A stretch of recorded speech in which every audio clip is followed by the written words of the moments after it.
नमस्कार, मैं हूं गौरव त्रिपाठी और मेरे साथ इस समय ज्योतिषाचार्य अविनाश उपमन्यु हैं जो पिछले 30 सालों से ज्योतिष की फील्ड में कार्यरत हैं। और मज़े की बात यह है कि आज हमारी उनसे बातचीत होने जा रही है वो तब जब मैं खुद ज्योतिष में विश्वास नहीं रखता हूं। तो आइए देखते हैं कि हमारे इस विचारों के आदान प्रदान में आपके लिए क्या निकल के आता है।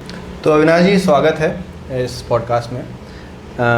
सबसे पहले तो हमें ये बताइए कि जैसे आज जो इंटरनेट का माध्यम है उसमें बहुत सारे ज्योतिष हो गए और टीवी में भी रोज़ सुबह जो है कई ज्योतिषाचार्य आते हैं, वो बताते हैं आपका दिन कैसा रहेगा और बहुत सारे लोग इस चक्कर में फंस जाते हैं। इस पे आपका क्या है कि आदमी, जैसे एक बात कही गई कि कर्म प्रधान होता है और आदमी अपना राशिफल देख के अपना दिन डिसाइड कर रहा है या अंगूठियाँ पहन रहा है। जी।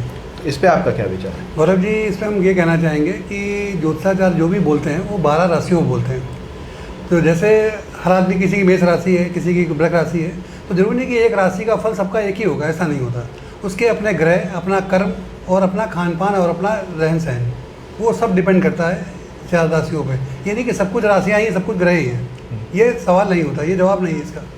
लेकिन वो उसको, और लोग, तमाम लोग ऐसे 90% लोग मानते हैं इनको कि नहीं, हमारा राशि वाला ऐसा है तो अच्छा होगा, पता लगा हो जाता है कि रास्ते में गिर गए। तो ऐसा नहीं है, आपके कर्म भी बहुत डिसाइड करते हैं। तो राशिफल देख के दिन निर्धारित करना, क्या आप कहेंगे कि बहुत बेकार है? नहीं, बेकार तो नहीं है, लेकिन सही भी नहीं, पूरी तरह फॉलो करना है इसको। और जो लोग अपने जीवन के निर्णय जो है कुंडली देख के, जैसे शादियों में कुंडली देखी जाती है, जी। या कई परिवारों में ऐसा होता है कि लड़की की कुंडली देख के निर्धारित होता है कि उसके लड़का होगा कि नहीं होगा और उससे शादी करते हैं। जी। और इसे एक समाज में एक कुप्रथा चालू होती है। क्या आपके सामने ऐसे केसेस आते हैं और इन पे आप क्या एडवाइस देते हैं लोगों को? जी, हमारे पास ऐसे केसेस तमाम आते हैं और ये ज़रूरी नहीं कि आप लड़का चाहते हैं तो लड़का हो जाएगा, ऐसा नहीं है। नहीं होता है। नहीं, ये कुंडली डिपेंड करती है, आपके ग्रह डिपेंड करते हैं और आपका अपना मेडिकली या जो भी चीज़ें हैं वो सारी चीज़ें फॉलो करनी पड़ती है। खाली कुंडली से ही संतान पुत्र नहीं हो सकता है। कुंडली देख के आपको पुत्र की प्राप्ति नहीं हो सकती, आप ये कह रहे हैं? नहीं, बिल्कुल नहीं, बिल्कुल नहीं हो सकती। जी। और जो शादी के समय जो कुंडली देखी जाती है, हाँ जी, उसका क्या प्रभाव होता है? हाँ जी, कुंडली में ये देखेंगे कि कुंडली मिलान होता है। लोग जनरली मिलान करते हैं कि 28 गुण बनते हैं, 35। आजकल 2 की ऐप आ गए तमाम, और ऐप में आदमी देख लेता है कि नहीं 32 गुण बनना है, ठीक है। लेकिन वो एक्चुअल मिलान नहीं है। कुंडली मिलान में एक मेन चीज़ देखी जाती है कि आपका दाम्पत्य जीवन दोनों को कैसा रहेगा, आयु सुख कैसा है, संतान सुख कैसा है और ये घर के लिए कैसा रहेगा। तो ये कुंडली देख के कैसे पता चलता है? कुंडली में होता है सप्तम भाव। सप्तम भाव यदि आपकी कुंडली से मैच करता है दूसरे की कुंडली से तो वो ठीक है, उसकी लाइफ उसकी अच्छी रहती है, उसका दाम्पत्य जीवन अच्छा रहता है। जैसे अभी हम लोग जाते हैं, अभी एक कुंडली पहलगाम वाला जो कांड हुआ है उसमें 2 दंपतियों की डेथ हुई। तो उनकी कुंडली में कहीं ना कहीं, लड़कियों की कुंडली में विधवा योग था। अच्छा। सप्तमेश या तो अष्टम भाव में था या सप्तमेश 12वें था। तो ये घटना इस तरह की चीज़ों में पाई जाती है। तो क्या ये, जब आपने कहा कि उन लड़कियों की कुंडली पे जो है विधवा योग था, तो कहीं ना कहीं एक ऐसी घटना, पहलगाम जैसी घटना हुई है जी, वो क्या उसका दोष उस औरत पे आरोपित नहीं कर रहा है? जब अगर हम कुंडली पे ही विश्वास कर लें, इसकी वैज्ञानिकता क्या है? वैज्ञानिकता में ये हम कहेंगे कि पब्लिक में एक तो वैसे भी अपने हिंदुओं में रूढ़वादिता बहुत है कि नहीं उसके पैर फले नहीं, उसके पैर बढ़ने से ये हो गया, लेकिन ये चीज़ें गलत हैं। अब ये आप अपने बच्चे का भाग्य नहीं देखें, अपने बच्चे का नहीं देखें क्या था उसकी कुंडली में, तो ऐसा क्यों हुआ। तो एक्चुअल चीज़ें ये हैं इसमें। लेकिन मैं ये पूछ रहा हूँ कि उस कुंडली की वैज्ञानिकता क्या है जो ये बताती है किसी को कि कोई कितना जिएगा, या उसका साथी कितना जिएगा, या उसका वैवाहिक जीवन कैसा होगा? उसके लिए कुंडली का लग्न भाव, लग्नेश और सप्तम भाव, सप्तमेश, उसकी पोजीशन क्या है, उसमें शुभ भाव, शुभ ग्रह हैं तो अच्छी आयु है, अच्छा सुख है, और अगर पाप ग्रह हैं तो उसकी लाइफ में दिक्कत आती है। तो ये ग्रहों का जो रोल है, ये कैसे निर्धारित करता है आदमी का जीवन? ग्रहों निर्धारित इसलिए करते हैं, जैसे कुंडली में आपके शुक्र है, गुरु है, बृहस्पति है, चंद्रमा है और बुध, ये शुभ ग्रह हैं। कोई शुभ ग्रह जिस भाव में बैठते हैं उस भाव का अच्छा करते हैं। दाम्पत्य सुख सप्तम भाव में बैठा तो पत्नी सुख अच्छा है, पति सुख अच्छा है। आयु सुख अगर लग्नेश आपका स्ट्रॉन्ग है तो कुंडली में आपकी आयु अच्छी रहेगी, स्वास्थ्य अच्छा रहेगा। लग्न 6ठे 8वें 12वें होगा तो स्वास्थ्य में दिक्कत आती है। लेकिन अब जैसे एक खगोल विज्ञानी है, वो जब ग्रहों को देखता है, ठीक है, गैलीलियो ने अगर सबसे पहले शनि को देखा और शनि को मान लीजिए कि बहुत बुरा माना गया, शनि हमको कई बार नंगी आंखों से भी दिख जाता है, तो वो ग्रह और कुंडली में जो ग्रह हैं क्या वो सेम ग्रह हैं? भाई पोजीशन तो ग्रह की सेम होती है, जो खगोलीय पोजीशन है, हाँ, जो एस्ट्रोनॉमिकल पोजीशन है और जो एस्ट्रोलॉजी, वो सेम है। तो आप एस्ट्रोनॉमी और एस्ट्रोलॉजी में कोई फ़र्क समझते हैं? भाई एस्ट्रोनॉमी से ही एस्ट्रोलॉजी बनी है जी। ग्रहों की पोजीशन क्या है, किस राशि में विचरण कर रहा है ग्रह, तो उसमें वो डिपेंड करता है। और जनरली सब ग्रहों को ख़राब नहीं कहा जाता है। जैसे आजकल लोग कहते हैं शनि चल रहा है, राहु चल रहा है, राहु खराब है आपका, तो ऐसा नहीं है। राहु की दशा में यदि आप गलत कार्य कर रहे हैं तो आप निश्चित रूप से फंसेंगे या जेल जाएंगे या लीवर फेल होने से डेथ होगी। और अगर आप अच्छा काम करें तो आपको फ़ायदा करेगा। इस मतलब जैसे जब मैं कहता हूँ कि कोई चीज़ की वैज्ञानिकता क्या है, तो जैसे मान लीजिए मुझे बुखार हुआ, मैंने बुखार में पैरासीटामॉल खा ली, जी ठीक है, इसका वैज्ञानिक प्रमाण है कि जब भी मुझे बुखार होगा अगर मैं पैरासीटामॉल खाऊंगा मेरा बुखार उतर जाएगा। ये एक वैज्ञानिक प्रमाण है जी, जो ये कहता है कि मतलब ये फॉर्मूला अगर रिपीट होता है तो सेम रिजल्ट आएगा। क्या आप कुंडली के बारे में भी यही कह सकते हैं? देखिए सेम फार्मूला रिपीट होने पर सेम चीज़ें नहीं होगी, क्योंकि हर कुंडली का अलग अलग डिस्क्रिप्शन होता है और हर कुंडली के जातक की पोजीशन और खान पान और विचार रहन सहन सब अलग होता है, तो सेम चीज़ नहीं होती उसमें।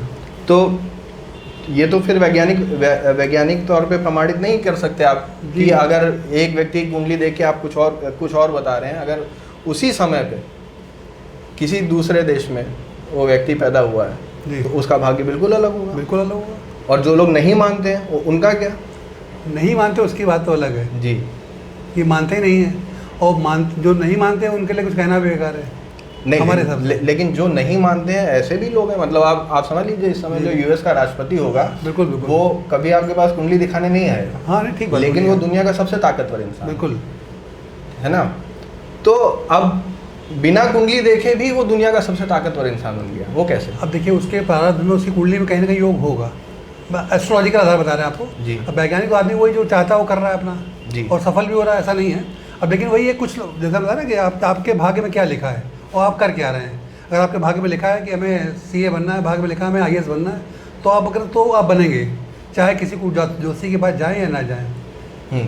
और जब नहीं हो रहा है तो बार बार आप ज्योतिषी के पास जाएंगे, पूछेंगे पंडित जी हमारा क्यों नहीं हो रहा है। तो ये भाग्य डिसाइड करता है कि उस आदमी का कर्म डिसाइड करता है? देखिए भाग्य में लिखा गया आपको करना क्या है, लेकिन कर्म आपको ही करना पड़ेगा। जैसे मान लीजिए मेरे घर में एक बच्चा पैदा हुआ जी, एक ज्योतिषी ने उसकी कुंडली देखी और उसने कह दिया कि भाई ये जो है ये देश का सबसे नंबर 1 डॉक्टर बनेगा जी, लेकिन वो लड़का जब बड़ा होता है वो नालायक निकल जाता है, तो उसमें भाग्य का दोष है कि कर्म का दोष है? और अगर कर्म का दोष है तो फिर तो कर्म प्रधान हो गया। हाँ बताए ना, कर्म तो प्रधान है ही, और जनरली होता क्या जो कुंडली में लिखा है वही व्यक्ति कर्म करता है। ऐसा नहीं कि आदमी अपना कर रहा है। अब देखिए हम लोग बैठे हैं, अभी रात है फिर कभी दिन होगी, तो ये सूर्य चंद्रमा का गोचर चेंज हो रहा है, ये इसलिए ऐसा हो रहा है। नहीं वो तो है कि हमने देखा हुआ है कि जब सूर्य ढल जाता है या पृथ्वी घूम जाती है, जी जी, तो इसमें एक चीज़ और बात आती है कि ज्योतिष मानता है कि ग्रह जो है वो मूव कर रहे हैं, ठीक है ना, जबकि पृथ्वी मूव कर रही है, ग्रह उसके रिलेटिव मूव कर रहे हैं, बिल्कुल है ना। जी जी, तो इसमें तो फिर एस्ट्रोनॉमी और एस्ट्रोलॉजी में कॉन्ट्रडिक्शन आ जाएगा, नहीं आएगा? नहीं वो तो आएगा। तो फिर आपकी एस्ट्रोलॉजी की तो वैज्ञानिकता खत्म हो जाएगी। लेकिन वो शुरू तो एस्ट्रोनॉमी से ही होता है कि ग्रहों की पोजीशन क्या है जी, और ग्रह की डिग्री क्या है जी, उस पर हम लोग भविष्यवाणी करते हैं कि ग्रह इसका क्या कह रहा है और क्या करेगा। तो आपकी कितने % भविष्यवाणी जो है सही हो जाती है? देखिए भविष्यवाणी वही आपने कहा ना कि कर्म तो करना ही पड़ेगा। हमने बोला कि आप डॉक्टर बनना, तो अगर आप नीट की पढ़ाई नहीं करें तो डॉक्टर नहीं बन सकते। अब आप कहेंगे हम तो जेई की तैयारी करेंगे, तो जेई कैसे बनेंगे? जेई बन ही नहीं सकते, आपको तो बनना आपको डॉक्टर था जी। तो ये एस्ट्रोलॉजिकल ये बताता है, लेकिन कर्म आपको ही करना है। हाँ, तो मतलब अगर बिना कुंडली पे विश्वास किए मैं डॉक्टरी की तैयारी करूं पूरे लगन से, जी, बिना मान लीजिए मेरे भाग्य में नहीं लिखा है, मैंने कभी पूछा भी नहीं, तो मेरे डॉक्टर बनने के चांसेस ज़्यादा हैं? या जो कुंडली में मुझे योग बताया गया कि तुम्हें डॉक्टर नहीं इंजीनियर बनना है, उसके बाद मेरा मन नहीं इंजीनियर बनने का, जी, मैं आधे मन से तैयारी करूं तब मेरा इंजीनियर बनने का योग ज़्यादा है। आप देखिए कि बात में बहुत बहुत अच्छा प्रश्न किया आपने कि आपकी कुंडली मान लीजिए इंजीनियर बनने का योग था, आपने डॉक्टरी की पढ़ाई की। जी। होता क्या, बहुत हमारे टच में ऐसे लोग भी हैं जिन्होंने डॉक्टरी पढ़ाई की और बाद में वो उस काम को नहीं करके पता लगा केमिकल इंजीनियर हो गया या इंजीनियरिंग की या केमिकल का कुछ फैक्ट्री डाल ली उन्होंने, आ गए वो इंजीनियरिंग लाइन में ही, थोड़ा सा फॉर्म चेंज हो गया बस, लेकिन वो डॉक्टरी नहीं कर पाए।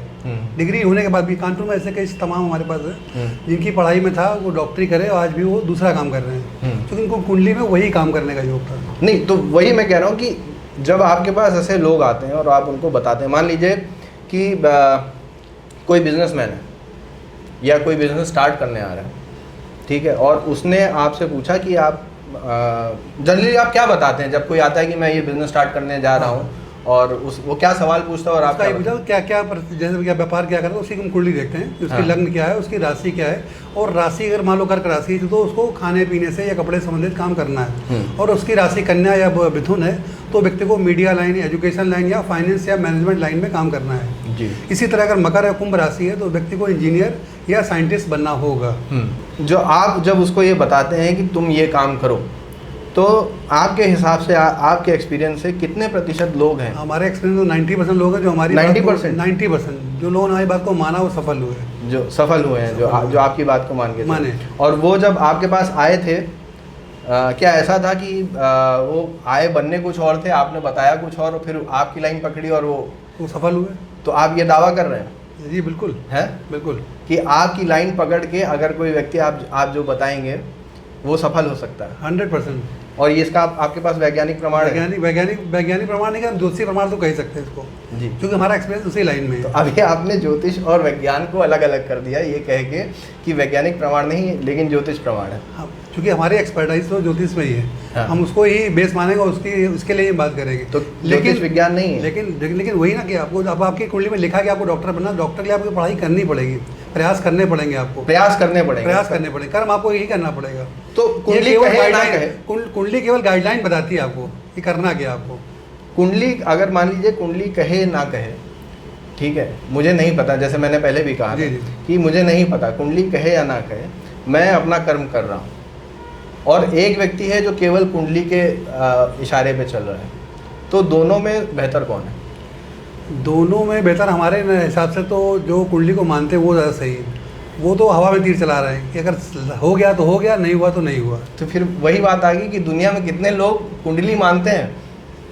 देखिए ये बात सही कि हर देखिए जब आदमी परेशान होता है तो वही जाता है, वही पूछता है, और उसको सही मार्गदर्शन मिल गया तो वही कहता नहीं आपकी बात सही है और ज्योतिष सही है। लेकिन ये तो एक होता है ना, जैसे जब साइंटिफिक रिसर्च होती है तो एक होता है सैंपल साइज़। जितना बड़ा हमारा सैंपल साइज़ होता है और उस सैंपल साइज़ के जितने अच्छे प्रमाण होते हैं उतना हमारा जो रिसर्च है वो उतना प्रामाणिक होता है। तो आपके हिसाब से जो ज्योतिष विज्ञान है वो तो भारत में ही है।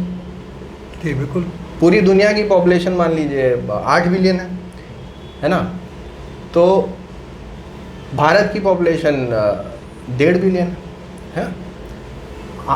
7 बिलियन लोग, 6.5 बिलियन लोग करीब कुंडली नहीं मानते हैं, और उसमें से बहुत सारे लोग सक्सेसफुल हैं। ये बात आपकी सही है। जो भी हमारे पास आता है तो वो श्रद्धा भाव से आता है कि विश्वास है कि पंडित जी वो बताएंगे वो सही होगा। अब वो मानता है नहीं मानता उसका काम नहीं होगा, और मानता है तो जाता है। आदमी मंदिर क्यों जाता है कि जानता है कि हनुमान जी के पास जाएंगे और नारियल फोड़ेंगे तो ये काम हमारा हो जाएगा, और बाय द वे विश्वास करने पर हो जाता है, तो वो मानता है इसलिए हो जाता है। अब नहीं मानता तो फिर कोई बात नहीं इसका। तो ये एक तरह से मान्यता की बात है, एक साइकोलॉजिकल विश्वास भी है, लेकिन विश्वास हम उसको जो अपनी एस्ट्रोलॉजिकल एक्सपीरियंस है उसके आधार पर उसको हम बता रहे हैं। अच्छा चलिए मान लीजिए कि एक कपल आता है आपके पास जी, और उसके बीच में बहुत झगड़ा हो रहा है, ठीक है, और दोनों में आपस में बन नहीं रही, तलाक की स्थिति आ गई, तो आपके पास आता है और उसको लगता है कि आप कोई सोल्यूशन देंगे। आप सबसे पहले ये बताइए कि आप उसको क्या सोल्यूशन देंगे? देखिए पहले दोनों कुंडलियाँ देखेंगे कि उन दोनों में दाम्पत्य सुख है कि नहीं है। यदि नहीं है तो हम तो निश्चित कह देंगे आपका तलाक है, वो निश्चित है, कोई कुछ रोक नहीं सकता उसको। जैसे आजकल लोग कहते हैं नहीं आपका तलाक हम रोक देंगे, ये पूजा, ये मंत्र, ये तंत्र, लेकिन उससे कुछ नहीं होता। जो डेस्टिनी में लिखा है अगर नहीं मैचिंग है तो नहीं है, फिर तलाक निश्चित है। तो क्या दाम्पत्य सुख जो होता है वो आदमी के आपसी सामंजस्य से होता है या कुंडली निर्धारित करती है? ये बहुत अच्छा प्रश्न किया आपने कि देखिए पहली बात तो कुंडली जाहिर करती है, लेकिन आपके अपने आचार विचार, अपना अपना व्यवहार, वो भी बहुत काउंट करता है कि आप कैसे आप दूसरे के साथ बिहेव कर रहे हैं। अगर बिहेव आपका अच्छा है तो ग्रहों का प्रभाव भी कम हो जाता है। अब रोज़ अगर दोनों लोग दारू पी के लड़ाई झगड़ा करेंगे तो तलाक निश्चित है उसमें, और दोनों लोग चीज़ों को बर्दाश्त चाहे कुंडली मिले या ना मिले, तो उसमें तब भी तलाक हो सकता है। तब भी तलाक हो सकता है। और मान लीजिए कोई आता है जो ये कहता है कि भैया मुझे बिजनेस में बहुत घाटा हो गया जी, उसको आप क्या सलाह देते हैं? हाँ, बिजनेस में घाटा के लिए, और वो कोई भी बिजनेस हो जिसके बारे में आपको कोई जानकारी नहीं है। ठीक, बिल्कुल सही है ना? तो उसका आधार ये है कि पहले ये देखेंगे इनकी कुंडली में व्यापार था कि नहीं, और व्यापार कर रहे हैं तो कैसा कर रहे हैं, और इन्होंने किस तरह का बिजनेस किया, कैसे से किया है। और जब व्यापार के दो रास्ते, दसम भाव और आपका एकादश भाव, कुंडली में दो भाव हैं कि आपका व्यापार से इनकम होगी कि नहीं होगी, कि आप उससे नुकसान उठा लेंगे। अगर दसम भाव का स्वामी आपका 12वें में बैठा है तो कुंडली में वो व्यापार में नुकसान देगा ही देगा, और खुदा न खास्ता आपकी दशा भी वही आ गई तो वो आपका नुकसान कर ही देगी। उसका बिजनेस प्रोफाइल क्या है, उसका बिजनेस करने का तरीका क्या है, वो अपने बिजनेस में हो सकता है उसका अपने क्लाइंट्स के साथ व्यवहार अच्छा नहीं है, या उसके कोई अकाउंटेंट बैठा है जो उसकी गड़बड़ कर रहा है। जी जी, ये सारे फैक्टर्स को एक किनारे करके आप ये कह रहे हैं कि केवल कुंडली की दशा ये बता सकती है कि उसका घाटा हो रहा है और क्यों और कैसे सुधरेगा। तो फिर वो अकाउंटेंट जो उसका घाटा कर रहा है या जो उसका व्यवहार, नुकसान का नेचर कुछ भी हो सकता है जी। अब ये कुंडली ये बताएगी नुकसान किस माध्यम से होगा, कि राम पैसा मारेंगे, श्याम मारेंगे, ये नहीं बताएगी, ये कुंडली नहीं बताएगी। नुकसान होगा ये कुंडली बता देगी आपको, ये कुंडली बता देगी बिल्कुल। और चाहे इकोनॉमी उस समय बूम पे चल रही हो, उससे कोई दिक्कत नहीं। अच्छा ये बताइए कि अभी जो विश्व की सिचुएशन है जी, इसका आपने आकलन किया है? बिल्कुल किया है। जैसे अभी वर्तमान समय में ग्रह गोचर के आधार पर मंगल और शनि 6, 8वें चल रहे हैं, और ये 12 मई शुरू हुआ है और ये 24 अगस्त तक रहेगा। 12 मतलब 12 मई से शुरू हुआ, 12 मई से शुरू हुआ। और मंगल शनि जब भी 6, 8वें होते हैं तो ये युद्ध की संभावना है और युद्ध कराते हैं, और कोई अनावश्यक घटनाएं घटती जैसे विमान दुर्घटना या कोई एक्सीडेंट, बड़ा एक्सीडेंट, इस तरह की चीज़ें भी 30 अगस्त तक होंगी। 12 मई शुरू हुई और 30 अगस्त तक चलेगा ये। तो ये विमान दुर्घटना जैसी जो चीज़ है, ऐसा क्यों होता है कि जब ये दुर्घटनाएं हो जाती हैं तभी एक पंचांग निकल के आता है और वो कहता है कि ये दशा थी और इस वजह से कोई वो 200-250 लोग जो मरे हैं उनको, भाई कोई आदमी अगर 250 लोगों की जान बचा सकता है तो वो तो अपनी जान लगा देना चाहिए उसको। वो अपनी जान लगा के ये क्यों नहीं कहता है कि क्या उसको अपनी कुंडली पे विश्वास नहीं होता है, अपने आकलन पे? भाई बहुत लोग उसमें बताया ना, आपने खुद ही कहा कि कुछ लोग नहीं मानते हैं, जो नहीं मानते हम तो मानते हैं, वो वही लोग उसमें हैं। जी नहीं, लेकिन आप तो मानते हैं ना? हाँ मानते हैं, लेकिन वही ना कि डेस्टिनी को कोई चेंज नहीं कर सकता भैया। अच्छा, डेस्टिनी को नाम से अगर चेंज करना होता तो भगवान राम का वनवास और दशरथ का मृत्यु रोक लिया थी, और उस समय तो एक से ज्ञानी पुरुष थे। तो जो लोग क्या ज्योतिष इस बात पे विश्वास रखती है कि जो सब कुछ है वो पहले से निर्धारित है? बिल्कुल, ये सत्य है, बिल्कुल। तो आपकी बात से मुझे ये समझ में आ रहा है कि जो ज्योतिष शास्त्र है वो ये मानता है कि सब कुछ पहले से निर्धारित है, प्री डिटरमाइंड है जी। फ्री विल नाम की कोई चीज़ नहीं है। क्या ऐसा है? जी, हमारे हिसाब से तो ये है कि कुंडली में सब लिखा होता है कि आपका जन्म कहाँ होना है, कैसे होना है, आपको शादी कहाँ करनी है, कैरियर में क्या करना है, लेकिन उन सब के लिए आपको कर्म अपना करना पड़ेगा, उसके रिसोर्सेज आपको जुटाने पड़ेंगे। ये नहीं कि कुंडली में लिखा है तो हम घर बैठे सब काम कर लेंगे, ऐसा नहीं होता है, ऐसा उसके लिए भागना पड़ेगा। जैसे कि हमारी लाइफ में भी हुआ कि मैंने भी कई तरह के काम किए, जैसे मैंने पहले अपना स्पोर्ट्स में भी क्रिकेट भी खेला, बॉडी बिल्डिंग भी की और नेशनल लेवल तक पार्टिसिपेट किया। क्या बात है। ठीक है, फिर उसके बाद मैं था कि बड़ी जगह काम करना है तो मैंने LML में जॉब की एज अकाउंट्स, फिर लैंडमार्क में जॉब की एज अकाउंट्स, बट लेकिन हमारा इंटरेस्ट इधर था और हमें ये प्रूव करना था कि हमारी लाइफ में है क्या। और जब कानपुर के शहर के तमाम पंडित कहते थे कि नहीं तुम्हारी कुंडली में तो गवर्नमेंट जॉब ही होगा। और उसके अलावा मैंने भी excise officer, custom inspector, bank के मंडल, सारे मंडल एग्जाम क्वालिफाई किए, लेकिन इंटरव्यू में कहीं नहीं हुआ क्योंकि हमारी डेस्टिनी में पंडिताई लिखी थी। तो आपको ज्योतिषों ने बताया कि आपकी गवर्नमेंट जॉब होनी है, लेकिन आप खुद ज्योतिष बन गए। इसीलिए कि ऐसा था क्या कि हमने खुद उसको रियलाइज़ किया, चीज़ों को पढ़ा, चीज़ों को डीप में गए। जनरली लोग आजकल जो पंडित आजकल तमाम तैयार हो रहे हैं वो एक नॉर्मल एक पकड़ लेते, शनि ऐसा है तो ऐसा होगा, लेकिन वो कुंडली में देखना उनका है कि नहीं ऐसा, वो इसके लिए कर्म कर रहे हैं कि नहीं कर रहे हैं, वो डिपेंड करता है। तो जब एक तरफ आप बात कर रहे हैं कि सब कुछ पहले से निर्धारित है और एक तरफ आप कह रहे हैं कि कर्म इम्पोर्टेंट है, तो इन दोनों का बैलेंस कैसे बनता है? बैलेंस वही है कि आपका भी एक रूपरेखा देगी कि आपको ये करना है, और उस लाइन में आपको जब कर्म करेंगे तभी वो काम में सफल होंगे आपको। लेकिन जाना अल्टीमेटली वही होता है जो उसकी डेस्टिनी में लिखा होता है। तो अगर हम कुंडली में नहीं, अगर हम ज्योतिष में नहीं मानते हैं और कर्म करते रहते हैं तो भी हमको वो चीज़ मिल जाएगी। लेकिन वो जो मिलनी चाहिए, जैसे बताया ना आपको, अपने बारे में बताया मैंने कि हमको इसमें सर्टिफिकेशन मिला, आज जो भी नेम फेम है वो इसी वजह से है। तो आपने आखिरी में अपने कर्म से अपना नाम कमाया, लेकिन वो कुंडली में था। वो कुंडली में था क्योंकि आप कुंडली में मानते हैं। ठीक है। तो दोस्तों, जैसे कि आपने देखा कि 30 साल से ज्योतिष प्रैक्टिस कर रहे हमारे ज्योतिषाचार्य अविनाश उपमन्यु जी ये कह रहे हैं कि अगर आप कुंडली में मानते हैं तो मानिए, लेकिन कर्म प्रधान है, कर्म भी करते रहिए। और अगर आप अविनाश जी से कुछ सवाल पूछना चाहते हैं तो हमारे कमेंट में ज़रूर लिखिए, हमारी टीम उन तक आपके सवाल पहुंचाएगी। और इस वीडियो को लाइक, शेयर और चैनल को सब्सक्राइब ज़रूर कीजिए। 21st सेंचुरी लाइव के नए वीडियोस देखने के लिए हमारे चैनल को लाइक और सब्सक्राइब करिए। लेटेस्ट अपडेट के लिए बेल आइकॉन दबाना मत भूलें।